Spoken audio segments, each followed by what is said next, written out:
Nanded municipal corporation की standing committee का आज एक अहम इजलास मुनक्किद हुआ।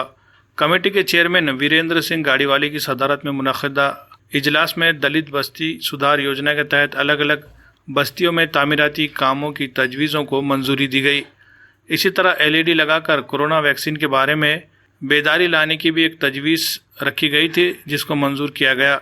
घरकुल स्कीम के तहत तामीर किए गए मकानों के बारे में भी शहरियों की जानिब से बहुत सी शिकायतें मिल रही थी।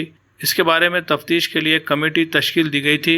उस कमेटी ने अपनी रिपोर्ट पेश की है। उस रिपोर्ट के तहत ही कार्रवाई की जा रही है और आइंदा भी इस तरह की शिकायतें नहीं आनी चाहिए, इस बारे में मुतल्लिक़ा अफराद को पाबंद किया गया। इसी तरह बालाजी राव यादव की जानिब से एक तजवीज़ पेश की गई थी, जिसके तहत शहर में आबी सरबराही के लिए जो टाँकियाँ इस्तेमाल की जा रही है, इनकी साल में कम से कम एक मरतबा सफाई करवाई जाए। टाँकियों की सफाई के इंतजामात करने के भी अहकाम दिए गए हैं। बारिश के ख़त्म होते ही टाँकियों की सफाई के काम भी किए जाएंगे।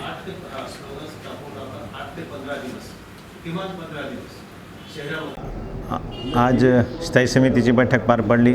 त्यामध्ये प्रामुख्याने दलित वस्ती भागात काम करायचे 6 ठराव निविदा मंजुरीचे आले होते। ते सर्व ठराव पारित करण्यात आले। त्यासोबतच सदस्यांनी काही प्रश्न मांडले, जसे बापू गजभारे साहेबांचा विषय होता की भाई त्या LED स्क्रीन लावून लसीकरणाबाबत जनजागृती करण्यात यावी, त्याच मान्यता देण्यात आली। त्यासोबतच आपल्या घरकुलच्या PMCची आम्ही चौकशी लावली होती की भाई अनेक नागरिकांच्या तक्रार त्यासंबंधी होत्या। त्याचा अहवाल आज सादर झालेला आहे। त्या अहवालाच्या अनुषंगाने त्यांना मुदतवाढ जी द्यायची होती मुदतवाढ देण्यात आली व पुढील अशा घटना नागरिकांकडून तक्रार येऊन याची दक्षता घेण्यासाठी निर्देश देण्यात आलेले आहे। त्यासोबतच बालाजीराव जाधव यांनी जे सूचना मांडली की GB जे सूचना मांडली होती की टाक्या सगळ्या धुतले पाहिजे वर्षातून एकदा तरी, तर त्याचे नियोजन करून पावसाळा संपल्यानंतर लगेच टाक्या धुण्याची सर्व मोहीम हाती घेण्याची सूचना सर्व संबंधित विभागाला देण्यात आलेली आहे।